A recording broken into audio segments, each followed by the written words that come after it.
Hi there, I'm Maria Rudman, Architectural Manager for British Columbia, bringing you today's Tips and Tricks Home Edition. Although I'm not at home today, I got special permission. It's 4 p.m. on a Friday, and I was allowed to come to this job site when nobody else is around to show you a commercial steam room design where they've implemented beautiful radius curves on the outside corners of the bench seating. They used KERDI-BOARD-V in order to create these beautiful tight radiuses.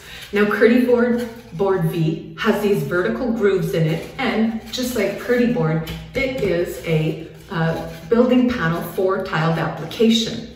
Of course, this is a commercial steam room, so we also had to implement the use of KERDI-DS everywhere, on top of the V-board and any KERDI that was on the wall. We also have drainage here too. But I did take a couple pictures and hope you enjoyed seeing this beautiful steam room.